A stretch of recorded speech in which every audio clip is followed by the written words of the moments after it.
என்ன செய்யணும்? சண்டே கிளாஸ்க்கு வந்துடணும். வழக்கம் போல வருகிற வியாழக்கிழமை முழு இரவு ஜெபம் உண்டு.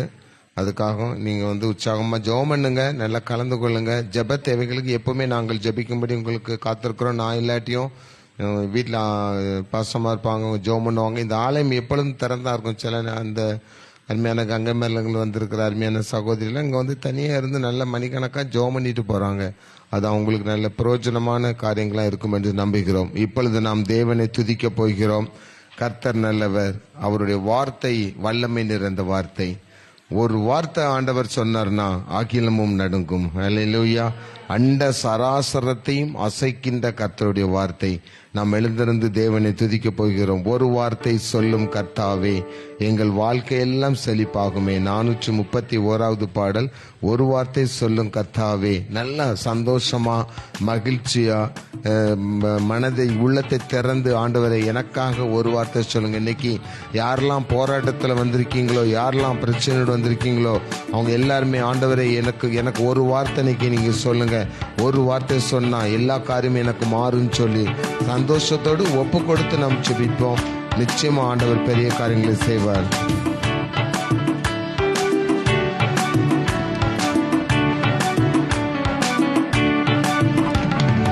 ஒரு வார்த்தை சொல்லும் கர்த்தாவே, எங்கள் வாழ்க்கையெல்லாம் செழிப்பாகுமே.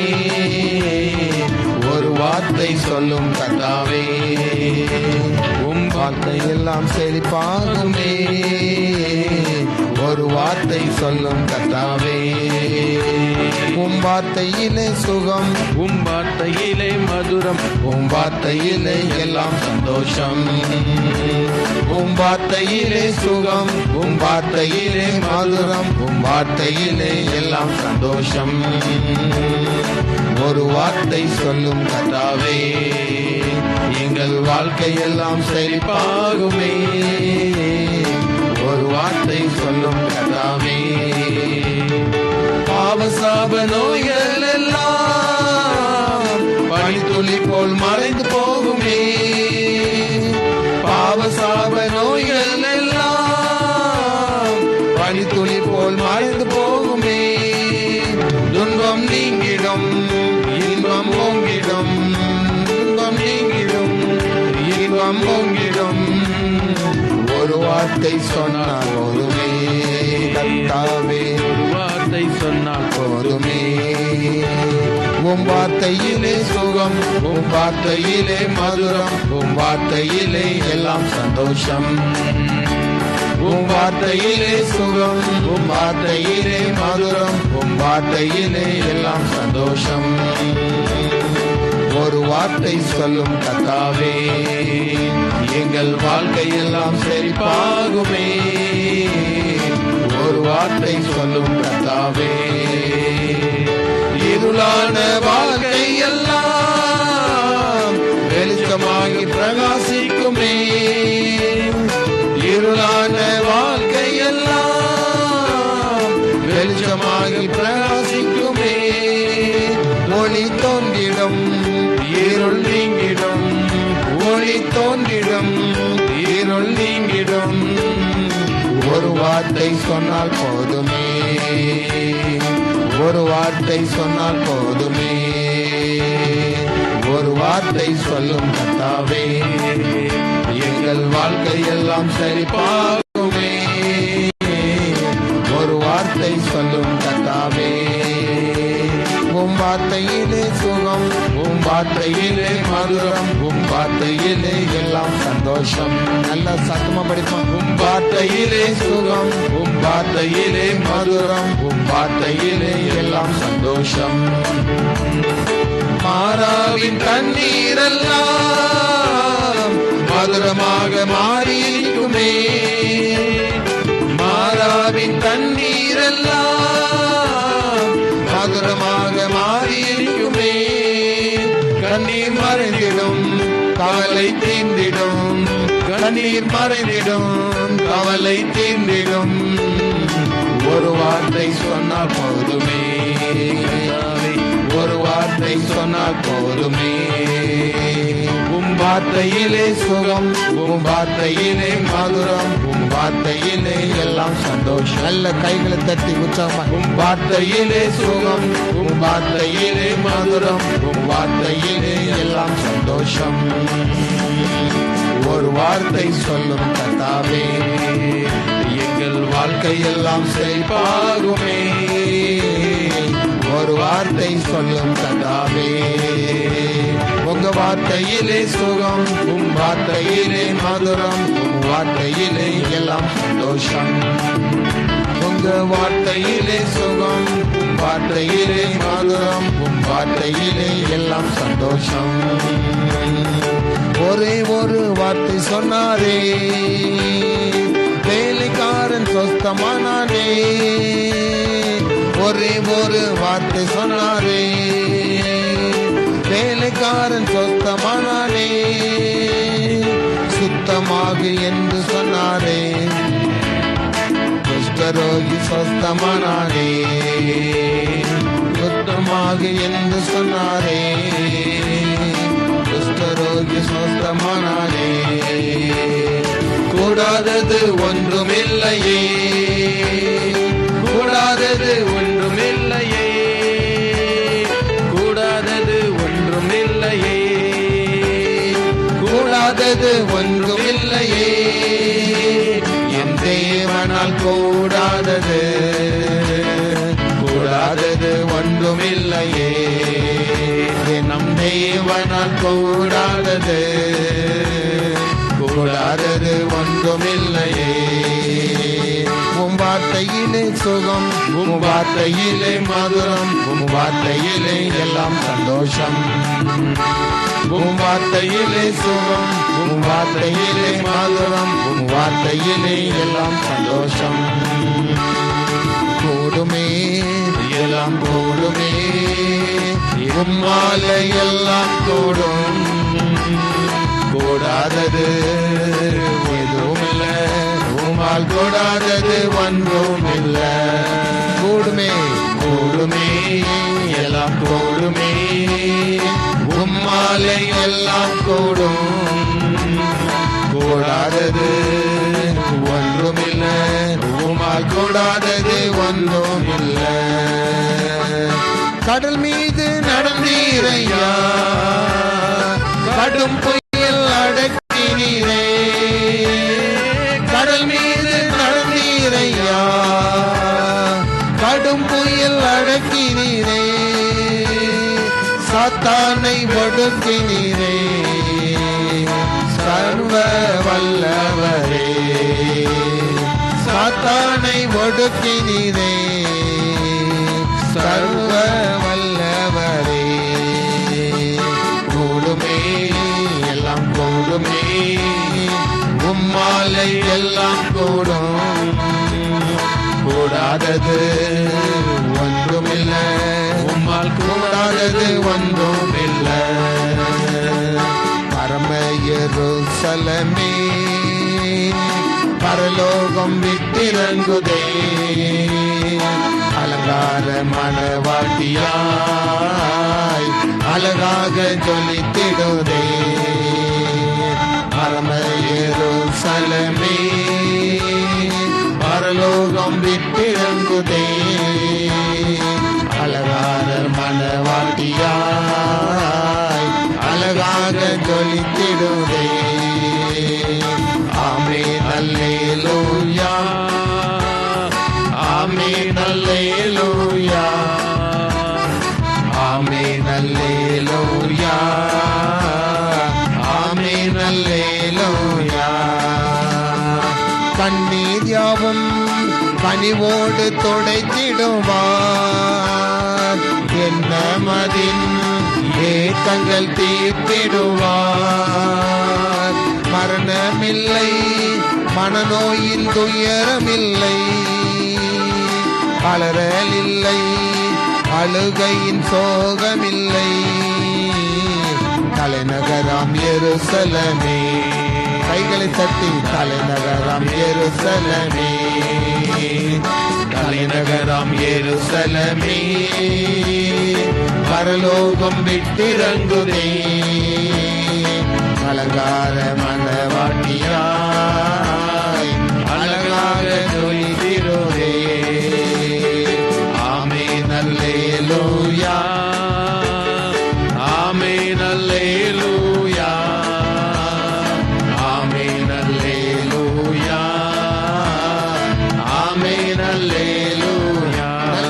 சந்தோஷமா.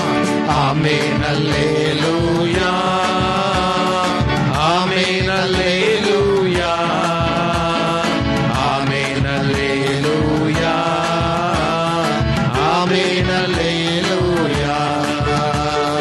வார்த்தையிலே சுகம், உன் வார்த்தையிலே மதுரம், உம் வார்த்தையிலே எல்லாம் சந்தோஷம்.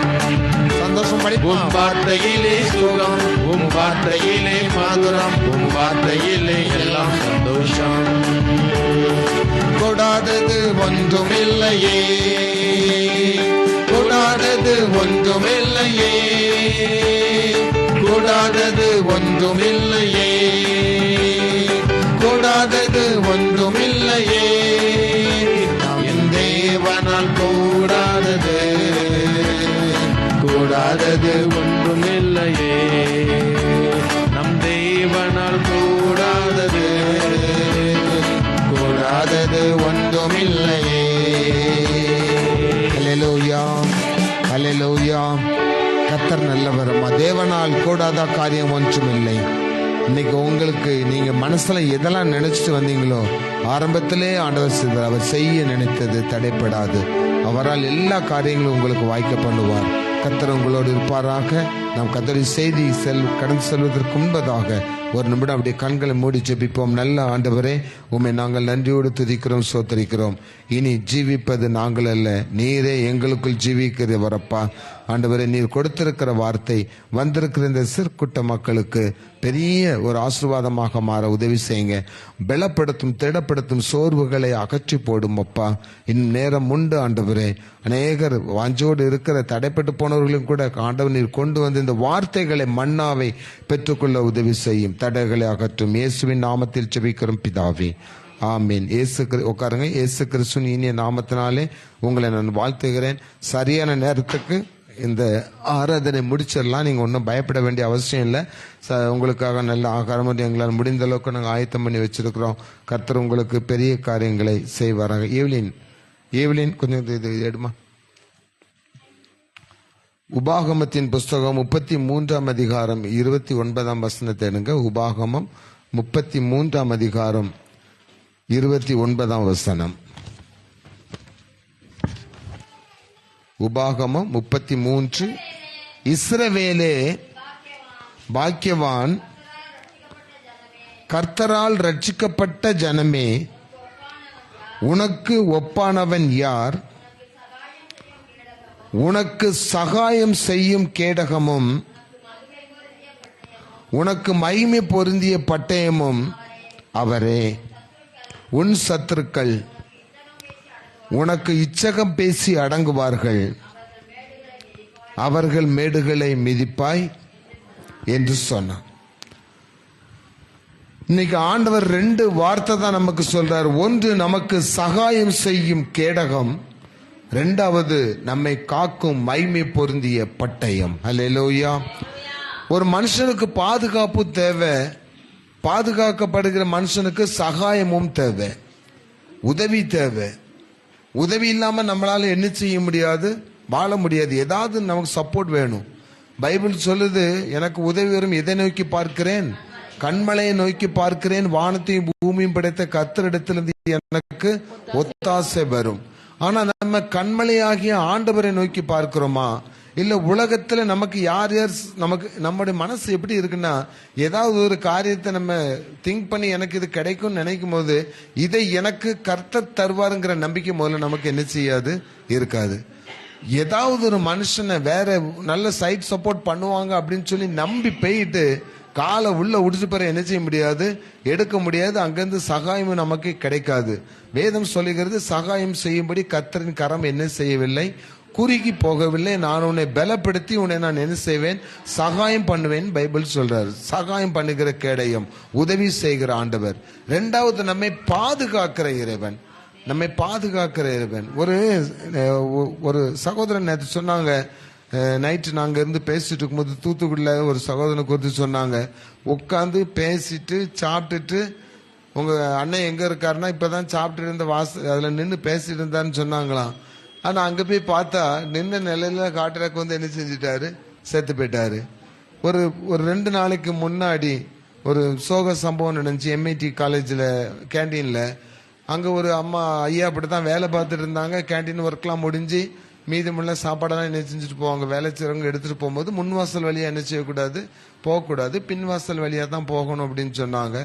சரின்னு சொல்லிட்டு பின்வாசல் வழியாக போகும்போது எல்லாரும் பேஜ் கடைசியில் இவர் வரும்போது நெஞ்சு வலிச்சிருக்கு, அப்படியே அந்த வாசலில் சரிஞ்சு உட்காந்துருக்கிறாரு. அப்படியே என்ன செஞ்சுட்டாரு, செத்து போயிட்டாரு. அவர் செத்தது யாருக்குமே தெரியாது, ஒருத்தருக்கும் தெரியாது. 3 மணிக்கு நைட் வேலை பார்க்குற செக்யூரிட்டி விடிய காலமா 3 மணிக்கு ரவுண்ட்ஸ் வரும்போது இதுல ஒருத்தன் படுத்து கிடக்கானு பார்த்தா அந்த கேண்டீன்ல வேலை செய்யறாரு. கேண்டீன் வாசல்ல எப்படி கிடக்காரு, செத்து கிடக்கிறாரு. இதுதான் மனிதனுடைய வாழ்க்கை. எந்த மனிதனுக்கும் ஒரு பாதுகாப்பு நமக்கு கொடுக்கவே முடியாது, பாதுகாப்பு நமக்கு கிடையவும் கிடையாது. ஒருவேளை நமக்கு வந்திருக்கிற நிறைய வியாதிகள் பிரச்சனைகள்ல வியாதிகள் வந்து டாக்டர் நமக்கு வந்து சுகத்தை கொடுக்க முடியும் நம்பி போறோம். ஆனா டாக்டரோட ரிசல்ட் எல்லாம் எப்படி இருக்கு, கடைசி வரைக்கும் நீங்க என்ன செய்யணும், மாத்திரைகளை சாப்பிடுங்க, மருந்தை சாப்பிடுங்க, 3 மாசத்துக்கு ஒருக்கா வாங்க, 6 மாசத்துக்கு ஒருக்கா வாங்க. எனக்கு ஒரு டாக்டர் எழுதி கொடுத்தாரு, 19ஆம் தேதி நீங்க திருப்பி வந்து என்ன செய்யணும் பார்க்கணும்னு எழுதி கொடுத்தாரு. நீ தேதி என்ன, 22. நான் நேற்று கூட என் ஒய்ஃப் சொன்னாங்க, அதான் போய் பார்த்துட்டு வர வேண்டியது. நான் சொல்லிட்டேன், என் உயிரே போறா இருந்தாலும் சரி இனிமே நான் டாக்டர்கிட்ட என்ன செய்ய மாட்டேன், போகவே மாட்டேன். எனக்கு ஒரு டாக்டர் இருக்கிறார், அவர் தான் இயேசு கிறிஸ்து. அவர் எனக்கு அற்புதமான சுகத்தை என்ன செய்வார், தருவாருங்கிற நம்பிக்கையோட இருக்கனால என் உடம்புல இந்த நிமிஷம் வரைக்கும் எந்த பிரச்சனையும் இல்லாத அளவுக்கு கத்தர் காத்திருக்கிறார். அப்ப நம்ம பாதுகாக்கிற பட்டயம். ஆனா இன்னைக்கு பட்டயத்தை குறித்து ஆண்டவர் பேசும்போது சில வித்தியாசமான காரியங்களை தரிசனமாய் கொடுத்தார். 1 சாமுவேலின் புஸ்தகம் 22ஆம் அதிகாரம் 10ஆம் வசனத்தை எடுங்க. 1 சாமுவேல் 22ஆம் அதிகாரம் 10ஆம் வசனம் பழைய ஏற்பாட்டில் இருக்கிறது. 1 சாமுவேல் 22:10.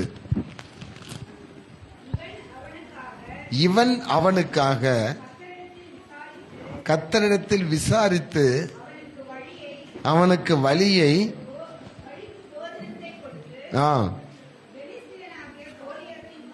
பெலிஸ்தீனாகிய கோலியாத்தின் பட்டயத்தை அவனுக்கு கொடுத்தான். போதும். இந்த கோலியாத் தாவீது சம்பவம் சின்ன பிள்ளைகள் முதற்கொண்டு எல்லாருக்குமே தெரியும். கோலியாத்து அவன் 9 அடி உயரம், பயங்கரமான அகலம் உள்ளவன். அவன் கைக்கு ஏத்த மாதிரி ஒரு பட்டயத்தை அவன் என்ன செஞ்சிருந்தான், செஞ்சு வச்சிருந்தான்.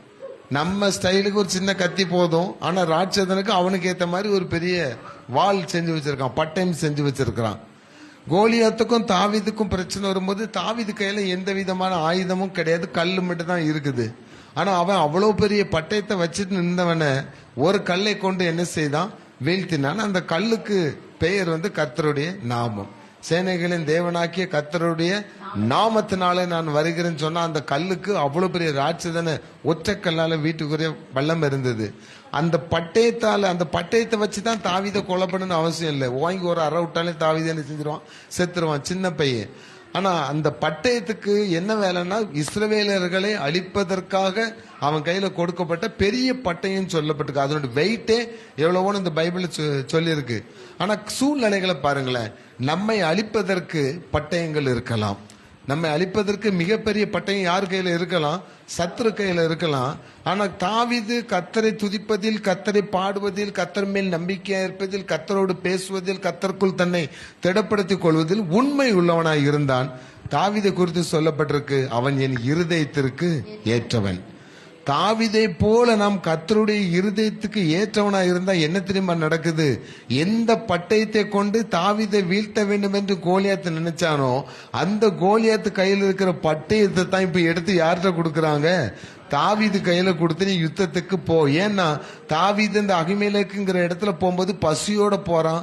அந்த ஆசாரியன் போய் சொல்றான், ஏதாவது கொடுங்கன்னா முதல்ல ஆகாரம் என்ன செஞ்சுட்டான், தேவ சமூகத்தில் இருக்கிற அப்பத்தை எடுத்து கொடுத்துட்டான். இவன் கையில பட்டயமும் இல்லை, ஒண்ணும் இல்லை. ஆனா யுத்தத்துக்கு என்ன செய்யணும், போய்தான் ஆகணும். எதுக்கு போறான்னா தனக்குரிய ஸ்திரத்தன்மை, ராஜாவாக அபிஷேகம் பண்ணப்பட்ட தாவீது அவனுக்குரிய அந்த ராஜாவினுடைய அபிஷேகத்திற்குரிய போஸ்ட், அந்த அதிகாரத்தை பெற்றுக்கொள்ள முடியாதபடி அவனுக்கு நிறைய பிரச்சனைகள் வந்துட்டே இருந்தது. இன்னைக்கு ஆண்டவர் வந்து உங்களுக்கு நிறைய ஆசீர்வாதத்தை வச்சிருக்கிறாரு, ஆசீர்வாதத்துக்கு சுதந்திரவாளியா வச்சிருக்கிறாரு. ஆனா அதை பெற்றுக்கொள்ள முடியாதபடி ஏதாவது ஒரு பிரச்சனை சத்துரு என்ன செஞ்சிட்டு இருப்பான், கொண்டு வந்துட்டே இருப்பான்.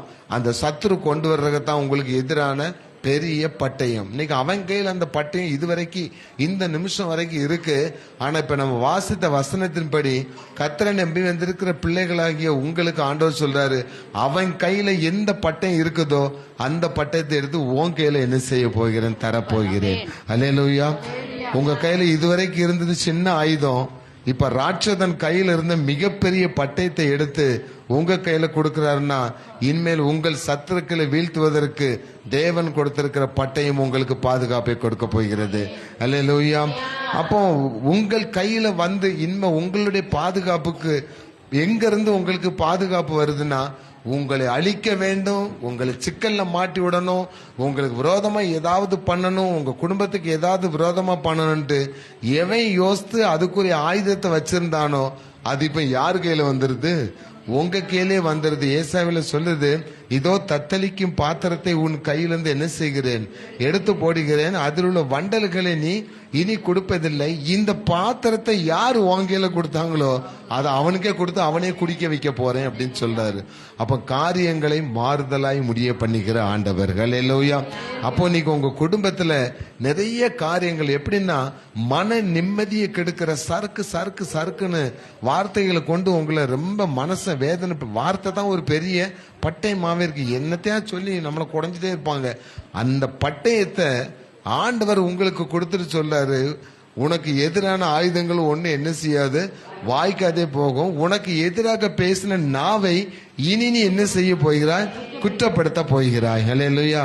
உங்க பிள்ளை பத்தி சும்மா சிலர் சும்மா இருக்க மாட்டாங்க. ஒரு கல்யாண வீட்டுக்கு போனீங்கன்னா, கல்யாண வீட்டுல சாப்பிடுறவன் சாப்பிட்டுட்டு மை கொடுத்துட்டு போயிட்டே இருப்பான்.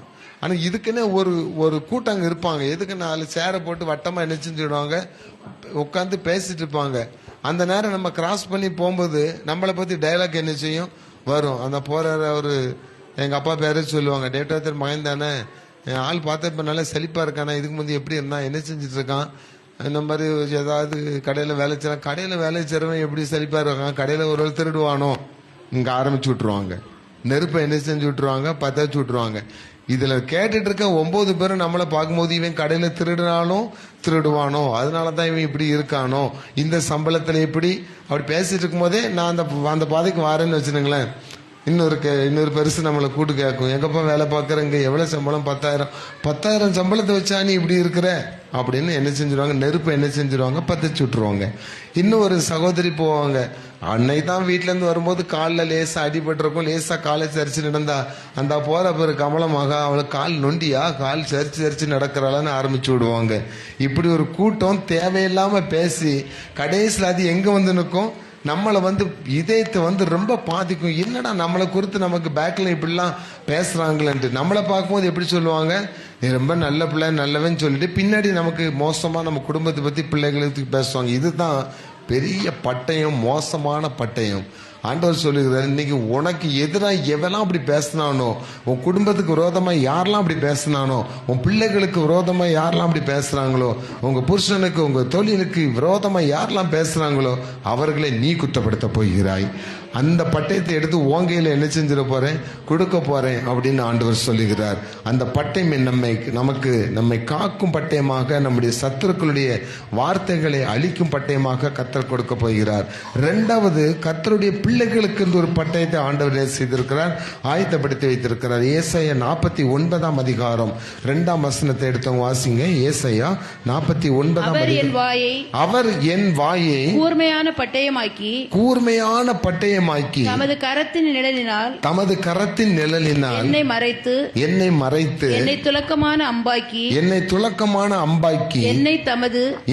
தமது அம்பராத்தூணிலே மூடி வைக்கிறார். இப்ப உங்களுக்கு ஒரு அதிகாரத்தை கொடுக்கிறாரு பாருங்க. உங்கள் வாயை எப்படி ஆக்குறாரா, கூர்மையான பட்டயமா மாற்ற போகிறார். எப்படி என் வாய் கூர்மையான பட்டயம் ஆகும் அப்படின்னா, என் வாயிலிருந்து வருகிற வார்த்தைகள் வந்து எப்படி இருக்க போதுதான், பவர்ஃபுல்லா என்ன செய்ய போது இருக்க போகுது. ஆபிரகாமுக்கு ஆண்டவர் சொன்னார் தெரியுமா, நீ யாரை ஆசீர்வதிக்கிறியோ அவனை நான் என்ன செய்வேன், ஆசீர்வதிப்பேன். நீ யாரை சபிக்கிறியோ அவனை நான் என்ன செய்வேன், சபிப்பேன். அப்போ பைபிள்ல சொல்லப்பட்டு துதித்தலும் சபித்தலும் எங்க இருந்து வருது, ஒரே வாயிலிருந்து தான் வருது. மரணமும் ஜீவனும் நம்முடைய நாவின் அதிகாரத்துல தான் வருது. நம்முடைய வாயிலிருந்து வெளிவர்ற வார்த்தைகளுக்கு அப்படி ஒரு அதிகாரத்தை ஆண்டவர் என்ன செய்திருக்கார், வைத்திருக்கிறார்.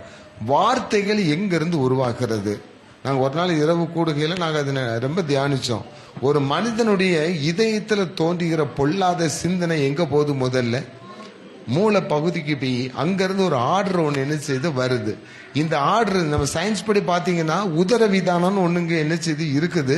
இந்த உதர விதானம் தான் நம்ம பேச்சுக்கு என்ன செய்யுது, ஹெல்ப்பா இருக்குது. அப்போ வார்த்தை எங்க இருந்து வருது?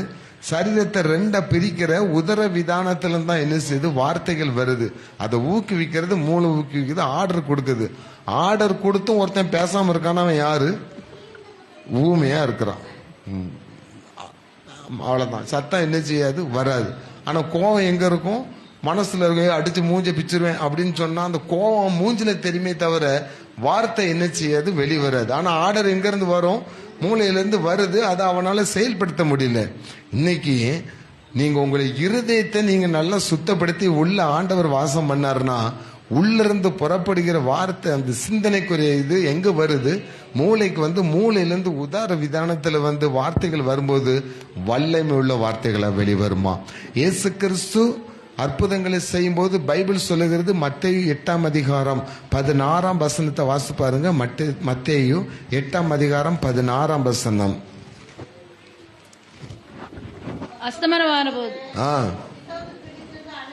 பிசாசின் பிடியில் இருந்த அநேகரை அவரிடத்தில் கொண்டு வந்தார்கள்.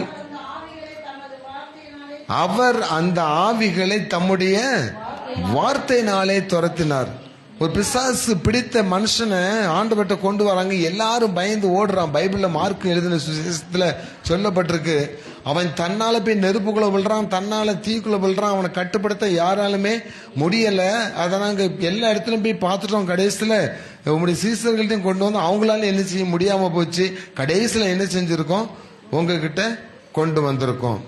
நேற்று நான் பொன்மாறுங்கிற இடத்துக்கு ஊழியத்துக்கு போயிருந்தேன். ஒரு சகோதரிக்காக ஜெபிக்கும்படி கூட்டு போனாங்க. நான் போய் மாட்டிக்கிட்டு முழிச்சேன் பாருங்க. அந்த இடத்துல உலகத்துல என்னென்ன கெட்ட கெட்ட வார்த்தைகள்லாம் உண்டு. அந்த வார்த்தை சொல்லி அது என்ன செய்யுது, வாடா போடான்னு என்ன செய்யுது, திட்டு வந்து பாரு ராய் போன வெட்டுறேன் கிழிச்சுறேன் பாருன்னு சென்னை பாசையில என்ன கெட்டதெல்லாம் உண்டோ அதெல்லாம் போட்டு என்ன வாங்குவோன்னு வறுத்து எடுத்துடுச்சு. எனக்கு ஒன்றும் ஓடலை. நானு அந்த சம்பந்தப்பட்ட அவங்க பிரதர் இன்னொரு அம்மா ஹார்ட் பேஷண்ட், அவங்களே ரொம்ப பயப்படுவாங்க. அவங்க ஒரு பக்கத்துல இருந்து பேர்லாம் இருக்காங்க. ஆனா ஒரு வார்த்தை கூட நான் அந்த கேர்ள்கிட்ட நான் என்ன செய்யல, பேசல. ஒரு வார்த்தை கூட நான் அவங்ககிட்ட போய் சமரசமான வார்த்தைகள்லாம் பேசல. சோத்திரம் சொல்லிக்கிட்டே இருந்தேன், ஆண்டவரே இதை நான் எப்படி இது பண்ண முடியும், நான் எப்படி மேற்கொள்ள முடியும் அப்படின்ட்டு. அந்த நேரத்தில் ஆண்டவர் கொடுத்த வல்லமையான வார்த்தைகள் வந்து ஒரே வார்த்தை தான், இயேசுவின் நாமத்தினால அந்த பெண்ணுக்குள் இருக்கிற ஆணின் ஆவியை நீ இவ்வளவு விட்டு என்ன செய்ய, வெளியே போ. அது ஒரு தற்கொலை செய்து கொண்ட பைக் ஆக்சிடென்ட்ல இறந்து போன ஒரு ஆவி. அந்த வார்த்தையை சொன்ன உடனே போமாட்டேன்னு சுவர்ல முட்டுது, அங்க முட்டுது, சேரத்துக்கிட்ட அடிக்குது. நான் இருந்த இடத்த விட்டு விலகவும்ல, கையில் இருக்க பைபிளை என்ன செய்யல, விடவே இல்லை. 3 வாட்டி சொன்னோம், இயேசுவின் ரத்தம் ஜெயம், இயேசுவின் நாமத்தினாலே இவளை விட்டு புறப்பட்டு போ, இயேசுவின் ரத்தம் ஜெயம், இயேசுவின் நாமத்தினாலே இவளை விட்டு புறப்பட்டு போ. 3வது வார்த்தை சொன்ன உடனே துப்பட்டாவை எடுத்து ஃபுல்லா சுத்திக்கிட்டு கீழே என்ன செஞ்சிடுச்சு, விழுந்துடுச்சு. 10 நிமிஷம் கழிச்சு எழுந்தா அந்த பிள்ளைக்கு நல்லா ஆயிடுச்சு. அப்போ நம்முடைய வாயிலிருந்து வருகிற வார்த்தையில வல்லமை கொடுக்கறது யாரு? ஆண்டவர். அந்த வார்த்தை என்ன சொல்றாரு, பட்டயம் அப்படின்னு சொல்றாரு. ஆனா நம்ம வாயிலிருந்து என்ன வார்த்தைகள் வருது கொஞ்சம் யோசித்து பாருங்க. அப்பா அம்மா சொல்றாங்க, நீ இந்த வேலையை செய் அப்படின்னு சொன்னா போவோம். வேலையை என்ன செய் பாரு. இந்த வேலையை நீ செய் சொன்னா நீ போய் ஓ வேலையை என்ன செய் பாரு. கணவர் மனைவிட்ட ஒரு வேலை சொன்னாங்கன்னா, உங்க வேலை நீங்க பாருங்க, இங்க எனக்கு இருக்கிற கஷ்டம் உனக்கு எனக்கு தெரியும், நீயா வந்து பாத்திரம் கழுவுற, நீயா வந்து துணி துவைக்கிற. அவன் நாய் மாதிரி வேலை செஞ்சு சம்பாத்தியம் பண்ணி கொண்டு வந்தா தான் நம்ம வீட்டுல என்ன செய்ய முடியும், சாப்பிட முடியும். ஒரு சின்ன உதவி தேவை இருக்கு, ஹஸ்பண்ட சொல்றோம், எனக்கு கொஞ்சம் இது பண்ணி கொடுங்க அப்படின்னாச்சுன்னா வர்ற கோவம் இருக்கே, அது முகத்தையும் நம்மளால என்ன செய்ய முடியாது, பார்க்க முடியாது. நீ வந்து பாரு, என் ஃபீல்ட்ல இருந்து ஒர்க் பண்ணி பாரு, எவ்வளவு கஷ்டப்படுறான், என்ன செஞ்சிருவாங்க, கத்திருவாங்க. அப்ப வாயிலிருந்து வர்ற வார்த்தைகள் ஒரு உதவிக்குரிய ஒரு வார்த்தைகள் இருக்காது. கொஞ்சம் எல்லாரும் பார்த்து வேலை எனக்கு வரும். எனக்கு கோபத்தை பக்கம் வந்து வளர்க்கறது எவனை வளர்க்கறதுன்ட்டு நான் காலையில மருந்து போட்டேன் கையில மருந்து போட்டேன் விளக்க மாட்டேன் அப்படின்னு சொல்லிடுவேன். ஆனா மனசு கஷ்டமா இருக்கும், சரி கிடந்து கஷ்டப்படாலன்ட்டு. அப்ப நம்ம சரி நான் விளைக்கிறேன் அப்படின்னு ஒரு வார்த்தை சொன்னா அவன் மனசுல ஒரு அமைதி வந்துடும். குடும்பமே எப்படி இருக்கும், சமாதானமா இருக்கும். நீங்க எத்தனை பேர் பெற்றோருடைய சொல்லுக்கு சரியம்மா நான் செய்யறேம்மான்னு சொல்ற பிள்ளைங்க கொஞ்சம் இப்படி கையை வைத்துங்க பார்க்கலாம். சத்திய பிள்ளைங்களை தான் சொன்னேன், பெரியவங்களை சொல்லலை. இங்க இருக்கிற வாலிப பிள்ளைங்களை சொல்றேன். சரிம்மா நான் செய்யறேம்மான்னு சொல்ற பிள்ளை ஒரு பிள்ளை கையை தூக்குங்க பார்க்கலாம். கிடையவே கிடையாது. ஏன்னா நம்மகிட்ட இருக்கிற ஆவி அப்படிப்பட்ட பட்டயம் வந்து என்ன பட்டயம்னா எதிர்த்து பேசுற பட்டயம், பெற்றோருக்கு ஏத்து நிற்கிற பட்டயம், மிஸ்ஸுக்கு ஏத்து நிற்கிற பட்டயம், யாரை பார்த்தாலும் ஏத்து நிற்கிற பட்டயம் தான் நம்மகிட்ட இருக்கு. இந்த பட்டயம் உங்களை காப்பாற்றாது. வேத வசனம் சொல்லுகிறது, வேத வசனம் ஆகிய ஆவியின் பட்டயத்தை எடுத்துக்கொள்ளுங்கள், எபேசியர் 6ஆம் அதிகாரத்துல. அப்ப வேத வசனம் என் வாயிலிருந்து வெளிவர அந்த வசனத்தை குறித்து சொல்லுகிறது, அது மலையை உடைக்கிற சம்மட்டின்னு சொல்லப்பட்டிருக்கிறது. அப்ப எனக்கு எதிராக எவ்வளவு பிரச்சனை இருந்தாலும் எவ்வளவு போராட்டம் இருந்தாலும் மலை மாதிரி இருக்கு, என்னால் அதை அசைக்க முடியாது, அதை ஏறியும் போக முடியாது, அது சுத்தியும் போக முடியாது, எனக்கு நோவே எந்த விதமான வழியும் எனக்கு கிடையாதுன்னு சொன்னா உங்க இதயத்துல ஆவின் தன்மைகள் நிறைந்த வாக்குத்தத்த வசனங்கள், வல்லமையுள்ள வசனங்கள் உள்ள இருந்தாச்சுன்னா அந்த வார்த்தைகளை கொண்டு நீங்க வெளியே விட்டீங்கன்னா அந்த மலையை பெயர்ந்து போய் செய்ய முடியுமா? அல்லேலூயா. அப்போ அப்படி உங்களுக்கு வாழ்க்கையில நீங்க பிரச்சனை இருக்குதா சிஸ்டர்? அப்படி உங்க வாழ்க்கையில பிள்ளைகளை குறித்து, குடும்பத்தை குறித்து, இல்ல ஆவிக்குரிய வாழ்க்கையில ஏதாவது ஒண்ணுல உங்களுக்கு ஒரு பிரச்சனை இருந்து அதுல இருந்து அது மீள முடியல, அதை என்னால தகர்க்க முடியல அப்படிங்கிற மாதிரி ஒரு சூழ்நிலை இருக்கும். நிறைய குடும்பத்துல கடன் பிரச்சனைகள். சிஸ்டர் ஜெபம் பண்ணும்போது சொன்னாங்க, கடன்ல குடும்பமா என்ன செஞ்சிடறாங்க, தற்கொலை பண்ணிட்டு போறவங்க உண்டு. கடனுக்கு தற்கொலை ஒரு முடிவு கிடையாது. எக்ஸாம்ல ஃபெயில் ஆகுறதுக்கு தற்கொலை ஒரு முடிவுக்கு என்ன செய்யாது, வராது. முன்னேறுவதற்கான வாசல் நிறைய என்ன செய்யறது இருக்கிறது. பைபிள் சொல்லுது, நீ என்ன செய், திடமனதா இரு, நீ என்ன செய், திடன் கொள் அப்படின்னு சொல்லுது. ஆனா நம்ம என்ன செய்ய மாட்டேன்றோம், அந்த காரியத்துக்குள்ள வரவே மாட்டோம். உலகம் என்ன சொல்லும், அப்பா அம்மா என்ன சொல்லுவாங்க, இவங்க என்ன சொல்லுவாங்க, அப்படி சொல்லி நம்ம வாழ்க்கையை நம்ம என்ன செய்யறோம், முடிச்சுக்கிட்டதுக்கான வழியை நம்ம போய் பாக்குறோம். ஒருத்தர் சொன்னாரு, தற்கொலை பண்றவன் கோலை கிடையாது, அவன் பெரிய வீரன் அப்படின்னாங்க. எப்படின்னு கேட்டா, ட்ரெயின் அங்கிருந்து வேகம் வரும்போது நம்மளே பயந்து நிக்கிறோம். அவனுக்கு எவ்வளவு தைரியம் இருந்தா ட்ரெயின் முன்னாடி போய் விழுந்து என்ன செய்யறான், தற்கொலை பண்றான். அப்போ அவன் எவ்வளவு பெரிய வீரன், நம்ம தான் கோலை அப்படின்னு அவரு தற்கொலையை நியாயப்படுத்தி காட்டுறாரு. அப்படி பேசுறவன் பிசாசு பிடிச்சவனா தான் இருப்பான். நாளைக்கு அவனும் நினைச்சுவான், அவன் சிந்தனைக்குள்ள அந்த எண்ணம் இருந்து அவன் முடிவு இப்படிதான் இருக்கும். நாளைக்கு ஒரு பிரச்சனை வந்து சடனா என்ன பண்ணுவான், தற்கொலை பண்றதுக்கு தான் ஓடுவான். ஆண்டவர் நம்மளை அப்படி வைக்கல. உன் வாயிலிருந்து வருகிற பட்டயமாகிய வார்த்தையினால உலகத்தையே ஜெயிக்க முடியும். அல்லேலூயா. உலகத்தில் உள்ள உனக்கு எதிராக போராடுகிற எல்லா போராட்டத்தின் காரியம் உன் வாயிலிருந்து வருகிற வார்த்தை. இயேசு உட்கார்ந்து பிசாசு பிடிச்சிட்டு உட்கார வச்சு, அப்பா நல்லா இருக்கியா, சோமா இருக்கியா, நீ எங்க இருந்து வந்த, எந்த ஊர்ல இருந்து வந்த, எந்த ஆவிலாம் விசாரிக்கவே செய்யல. அதிகாரத்தோடும் வல்லமையோடும் ஒரே வார்த்தை தான், இவனை விட்டு புறப்பட்டு போன்னு சொன்னாரு. அடுத்த நிமிஷமே அந்த பிசாசு என்ன செஞ்சிருது, ஓடிடுது. லாசரு கல்லறைக்கு முன்னாடி உட்காந்து எல்லாரும் கூட சேர்ந்து உட்காந்து, லாசருவே எப்படியாவது வெளியே வந்திருப்பா, பிதாவின் நாமத்தினால கேட்கிறேன், எப்படியாவது உயிரோட வானா சொல்லிட்டு இருந்தாரு. தூரத்துல நின்று லாசருவே வெளியே வான்னு சொன்னாரு. கல்லறை என்ன செஞ்சிடுச்சு, கல்லறையில இருந்து செத்தவன் என்ன செய்யறான், உயிரோட வாரான். பாடையை நிறுத்துறாரு. பாடையை நிறுத்திட்டு எல்லாரும் கூட சேர்ந்து கொஞ்சம் ஹெல்ப் பண்ணுங்க, எல்லாரும் சேர்ந்து தூக்கம்னு சொல்றாரு.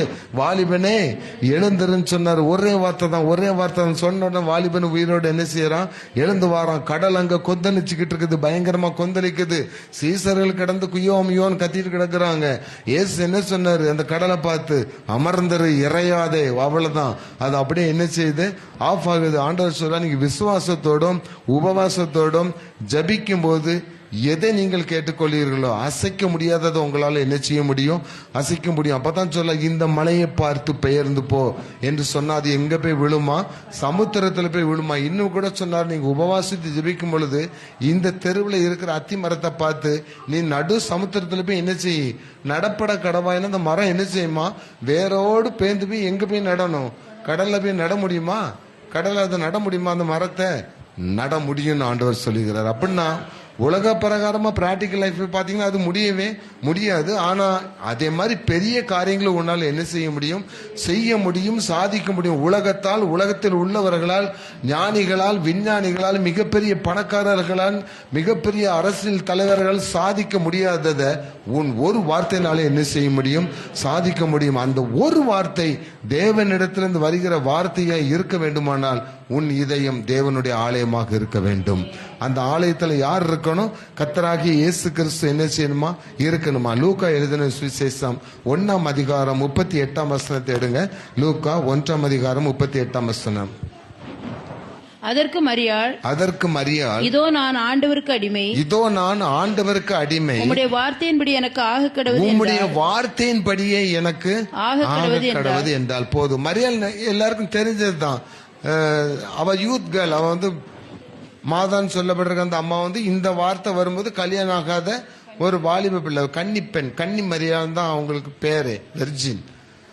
அப்போ திடீர்னு தேவதூதன் வந்து சொல்றான், உனக்கு குழந்தை என்ன செய்ய போகுது, உண்டாக போகுதுன்னு. அந்த அம்மாவுக்கு கையும் ஓடலை காலும் ஓடல. எனக்கு கல்யாணம், அந்த அம்மா ஸ்டேட்மெண்ட் கொடுக்குறாங்க, எனக்குன்னு கல்யாணமே ஆகலையா, அதுக்கு முன்னாடி எனக்கு இப்படி குழந்தை உண்டாகும், கல்யாணம் ஆகிறதுக்கு முன்னாடி எனக்கு குழந்தை உண்டாகும், ஊருக்காரன் என்ன சொல்லுவான், நாயிலும் கேவலமா என்ன செய்வானே பேசுவானே, அப்பா அம்மா அதை ஏற்றுக்கொள்வாங்களா, எப்படி நீ திருட்டுத்தனமா உனக்கு கல்யாணம் உண்டா இருக்கு, அப்படித்தானே வரும் பேச்செல்லாம், அப்படித்தானே வந்துடும். கல்யாணத்துக்கு முந்தைய ஒரு பொண்ணு குழந்தை உண்டாயிட்டான்னா அவளை குறித்து என்னென்னலாம் சொல்லுவாங்கன்னு நம்ம சொல்ல வேண்டியதில்லை, உலகம் தன்னால என்ன செஞ்சுட்டு இருக்கோம் சொல்லிட்டு இருக்கோம். அப்ப அந்த ஜீரணிக்க கூடிய சக்தி ஒரு பெண்ணுக்கு கிடைக்கணும். அவ சொல்றா அது எப்படி ஆகும் அப்படின்னு கேட்கும்போது தான் இது தேவனால் தான் என்ன செய்யும் கூடும்னு சொன்ன உடனே இன்னொரு வார்த்தை சொல்லப்பட்டிருக்கு, பரிசுத்த ஆவியானவர் உன் மேல என்ன செய்வாரு, வருவாரு, அவர் மூலம் உனக்கு என்ன செய்யும் இந்த குழந்தை பிறக்கும் சொன்ன உடனே அந்த வாலிப பிள்ளை அதை அப்படியே என்ன செய்யுது, அக்செப்ட் பண்ணுது. அதை உள்ள என்ன செஞ்சுக்கிட்டு வாங்கிக்கிட்டு தேவன் கடவுள் ஒரு வார்த்தை சொன்னா அது என் வாழ்க்கையில என்ன செய்யும், நடக்கும் அப்படின்னு தன்னுடைய வாழ்க்கையில ஏற்றுக்கொள்ள முடியாத ஒரு பெரிய பாரத்தை அந்த அம்மா, அந்த கன்னி மரியாள், வெர்ஜின் மேரி என்ன செஞ்சுக்கிட்டாங்க, ஏற்றுக்கிட்டாங்க. அதை ஏற்றுக்கொண்டபடினால அந்த வார்த்தையினுடைய பலன் என்னன்னா உலகத்தை ரட்சிக்கிற இயேசு கிறிஸ்து அங்க என்ன செய்தாரு, பிறக்கிறார். அப்ப சில காரியங்கள் வந்து நம்மளால ஏற்றுக்கொள்ள முடியாது, சில வார்த்தைகள் வந்து நம்மளால என்ன செய்ய முடியாது, ஏற்றுக்கொள்ள முடியாதபடி சூழ்நிலைகள் என்ன செய்யும் இருக்கும். சூழ்நிலை, அதுக்கு தான் சொல்றேன், மரியாளுக்கு இருந்த சூழ்நிலைகளை போல நம்முடைய வாழ்க்கையில சில சூழ்நிலைகள் ஆண்டவர் சில வார்த்தை சொல்வார், ஊழியக்காரர் மூலமாக, சபை மூலமாக, சில ஜெப கூட்டங்கள்ல, இல்லாட்டி நீங்க டிவியில ஒரு கிறிஸ்டியன் ப்ரோக்ராம் பார்த்துட்டு இருந்தாலும் அங்கிருந்து சில வார்த்தைகள் என்ன செய்யும் நமக்கு வரும். நாங்க எங்க பாஸ்டர் அதெல்லாம் பார்க்கிறோம், நாங்க காமெடி சேனல் சினிமா தானே பார்த்துட்டு இருக்கோம், நாடகம் தான் பார்த்துட்டு இருக்கோம், அதுக்கே எங்களுக்கு நேரம் கிடையாது. ஸ்கூல் முடிஞ்சு வந்தோன்னே டிவி ஆன் பண்ணி என்ன அஞ்சலி ஓடுதா, அது ஓடுதா, இது ஓடுதான்னு அதை தான் பார்க்கறதுக்கு எங்களுக்கு நேரம் இருக்கு, ஹோம்ஒர்க் எழுத கூட எங்களுக்கு நேரம் கிடையாது அப்படின்னு சொல்லி நிறைய பேர் இப்ப இருக்கலாம். ஆனா அப்படி கிடையாது. தேவன் உங்களுக்கு கொடுக்கிற வார்த்தை, பைபிள் எசேக்கியேல் சொல்லியிருக்கிறது, பரிசுத்தவான்களின் நாவிலிருந்து அந்த வார்த்தை என்ன செய்யுமா, வருமா, எந்த ரூபத்திலேயாவது வரும். ஒரு சின்ன இதை பாருங்களேன், நாகமான ஒரு குஷ்டரோகி இருக்கிறாரு, அவருக்கு போய் சுகம் கிடைக்கிறதுன்னு எங்க போறதுக்கு வழி தெரியல, யார் மூலமா வார்த்தை வந்தது, ஒரு வீட்டுல வேலை செய்யற ஒரு வேலைக்காரி மூலமா அந்த வார்த்தை வருது, நீ தீர்க்க தரிசிட்ட போனா உனக்கு கிடைக்கும் அப்படின்ட்டு. இன்னும் நிறைய பேர் சோழா கிடக்குறாங்க. ஒரு சொல்றான், வனாந்தரத்துல இருக்காரு, உட்கார்ந்து அவர் பேர் இயேசு, அங்க போனா உங்களுக்கு என்ன செய்யும், சுகம் கிடைக்கணும்னு கால்நடையா என்ன செஞ்சாங்களாம், இயேசுவின் இடத்துல வந்தாங்க. அங்க அவர் பிணியாளிகளை, நோயாளிகளை சுகமாக்கி பிசாசுகளை என்ன செய்தார், வார்த்தையினாலே துரத்தினார். வேதம் சொல்லுகிறது, வல்லமையுள்ள வார்த்தைகள் இவரிடத்தில் என்ன செய்கிறது, இருக்கிறது. அப்போ இந்த வல்லமையுள்ள வார்த்தைகள் நமக்குள் இருந்தா அதுதான் உங்களை காக்கும் பட்டயம். அப்போ நீங்க போகும்போது, வரும்பொழுது, வேலை செய்யும் போது, ஸ்கூலுக்கு போகும்போது, காலேஜுக்கு போகும்போது, தொழில் செய்கிற இடத்துல உங்களுக்கு விரோதமான எந்த ஒரு காரியம் எந்த ரூபத்துல எழும்பினாலும் இயேசுவின் நாமத்தினால அது செயலற்று போக கடவுது. ஒரே வார்த்தை தான், என் சரீரத்தில் இருக்கிற வியாதியே, என் இருதயத்தில் இருக்கிற வியாதியே, என் நுரையீரலில் இருக்கிற வியாதியே, என் சரீரத்தில் இருக்கிற கேன்சர், என் கிட்னியில் இருக்கிற ஸ்டோன், என் மூட்டுகளில் இருக்கிற வலி, என் கண் பார்வை தெரியாம இருக்குது, என் தலையில எனக்கு பிரச்சனை இருக்குது, இப்படி பலவிதமான போராட்டங்களை உள்ள வச்சுக்கிட்டு யார் என்னை சுகமாக்குவார், யார் எனக்கு விடுதலை கொடுப்பார், யாருன்னு சொல்ற எனக்குள் இருக்கிற கர்த்தராகிய இயேசு கிறிஸ்து இயேசுவின் நாமம் எனக்கு சுகத்தை கொடுக்கும் என்று சொல்லி எந்த ஒரு சகோதரனோ, எந்த ஒரு சகோதரியோ, எந்த ஒரு பேஷண்டோ, எந்த ஒரு பாதிக்கப்பட்ட மனிதனோ இயேசு கிறிஸ்துவை ஏற்றுக்கொண்டு இயேசு கிறிஸ்துவை தன் இதயத்தில் தெய்வமாக வைத்து அவருடைய வல்லமையினாலே வார்த்தைகள் எடுத்து நீ சுகமாகு என்று சொன்னா, உங்க சரீரத்தில் இருக்கிற வியாதி, உங்க கை வைக்கிற இடத்துல இருக்கிற வியாதி இந்த நிமிஷமே சுகமாகும். சொடக்கடிச்சு சொல்றேன், சுகமாகும்.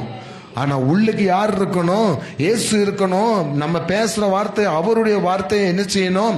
இருக்கணும். அது இல்லாம வியாதின்னு சொன்ன உடனே அந்த டாக்டர்கிட்ட போலாமா, இந்த டாக்டர்கிட்ட போலாமா, இது ஆண்டவர் சொல்ற வார்த்தையே கிடையாது. மருத்துவர்களின் அறிக்கையினை சிலுவையின் ரத்தம் மாற்றும் என்று பைபிள் சொல்லுகிறது. இன்னைக்கு எத்தனை பேர் வாழ்க்கையில வியாதிகளை அனுபவிச்சுட்டு இருக்கீங்க? இன்னைக்கு ஒரு தீர்மானம் எடுங்க.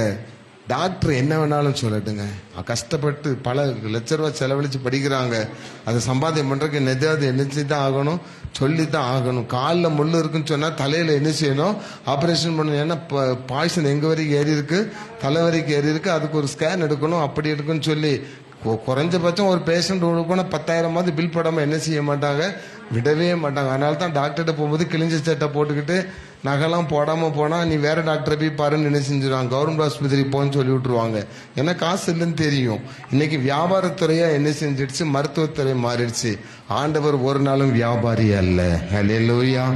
வியாகுலம் நிறைந்தவர்களை, வறுமையில் இருந்தவர்களை கை தூக்கி விடுகிறவர் நம்முடைய ஆண்டவர்.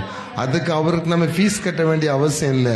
நீ ஃபீஸ் கட்டினா தான் நான் உனக்கு தருவேன், நீ காணிக்க கொடுத்தாதான், நீ சர்ச்சுக்கு காணிக்க கொடுத்தாதான், ஏழும் வீட்டுக்கு காணிக்க கொடுத்தாதான், பாஸ்டருக்கு காணிக்க கொடுத்தாதான் உனக்கு இதை செய்வேன்னு சொன்னா, he is not a pastor.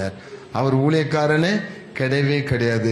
காணிக்க கொடுத்தா தான் இந்த சபையில வர முடியும்னா அது சபையும் கிடையாது. இயேசு யார்ட்டையும் காணிக்க என்ன செய்யல, வாங்கல. எனக்கு காணிக்க கொடுங்கன்னு ஆண்டவர் சொன்னாரா? காணிக்கை பெட்டி பக்கத்துல போய் என்ன செஞ்சாரு? நின்னாரு. போடுறவங்க என்ன செஞ்சாங்க? போட்டாங்க. கஷ்டப்பட்டவனும் போட்டான், பணக்காரனும் போட்டான். பணக்காரன் அவன் பேர் புகழ்ச்சியடன்னு போட்டான், இல்லாதவன் இருக்கிறத எடுத்து போட்டான். அவன் இல்லை, இவனே என்ன செய்தான்? நீதிமானாக்கப்பட்டான்னு சொல்லி ஆண்டவர் ஆசீர்வதிச்சார். அதனால காணிக்கைகளை குறித்தோ சபைக்கு தேவை இருக்கும், அதுல நம்ம செய்ய வேண்டியதுதான்.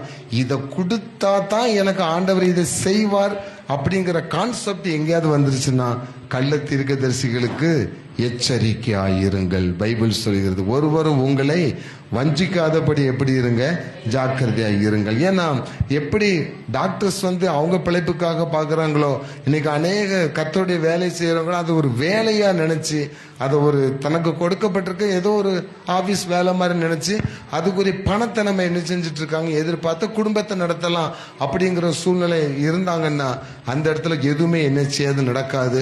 அந்த வார்த்தைகளை ஒரு பிரயோஜனமே என்ன செய்யாது, இருக்காது.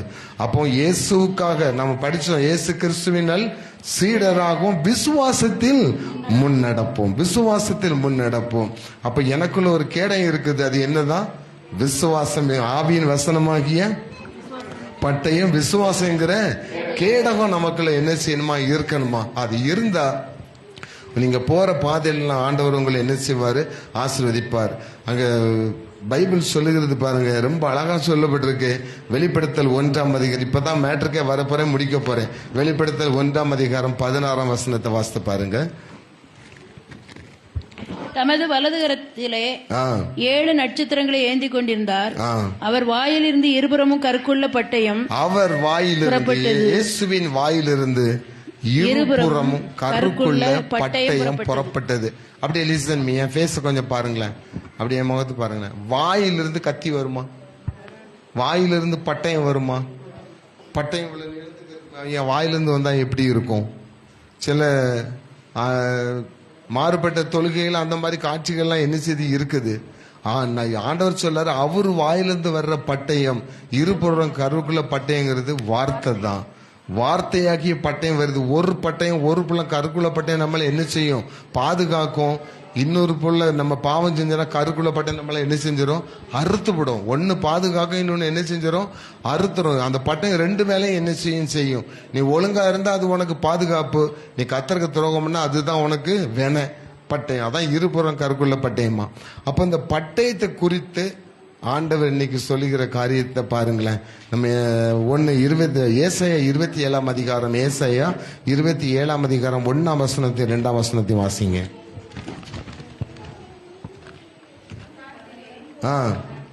அக்காலத்திலே கர்த்தர் லிவியாதான் என்னும் நீண்ட பாம்பை, லிவியாதான் என்னும் கோணலான சர்ப்பத்தை, கடிதும் பெரிதும் பலத்ததுமான தமது பட்டயத்தால் தண்டிப்பார். ஹல்லேலூயா சொல்லுங்களேன்.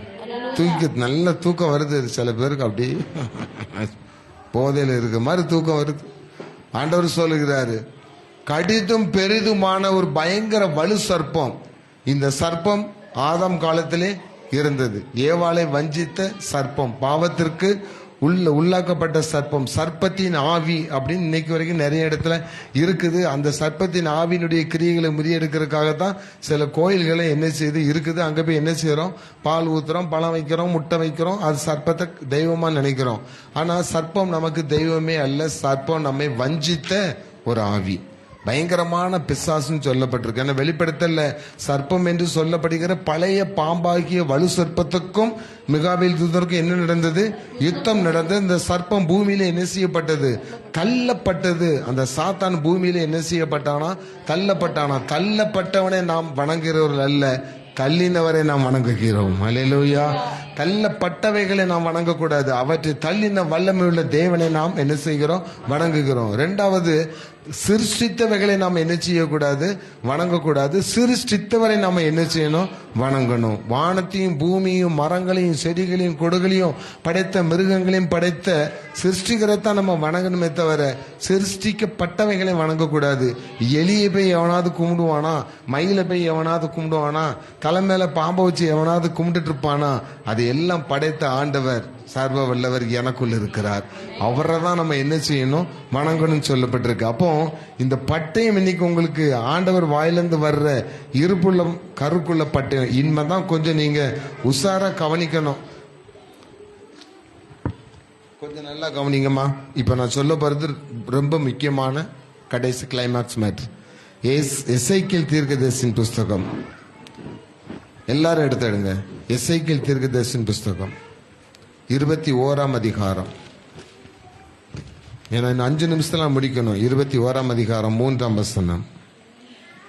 இஸ்ரவேல் தேசத்தை நோக்கி கர்த்தராகிய ஆண்டவர் உரைக்கிறது என்னவென்றால், இதோ நான் உனக்கு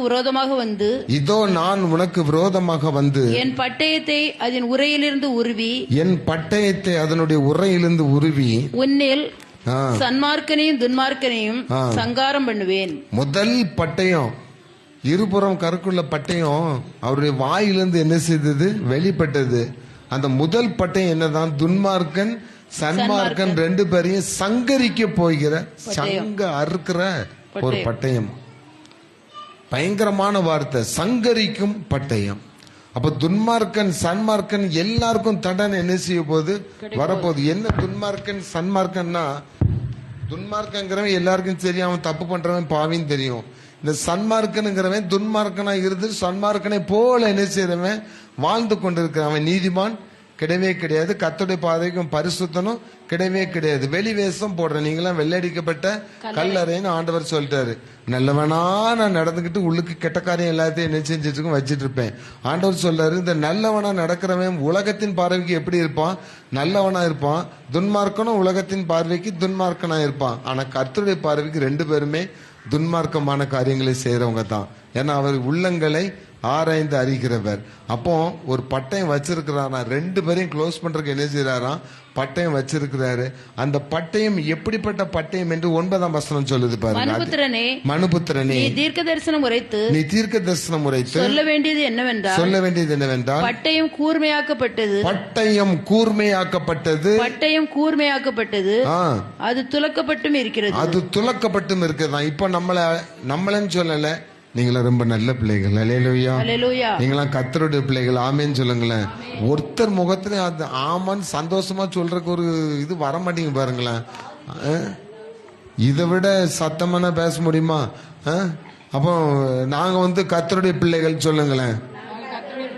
பட்டயம் எங்களுக்கு கிடையாது.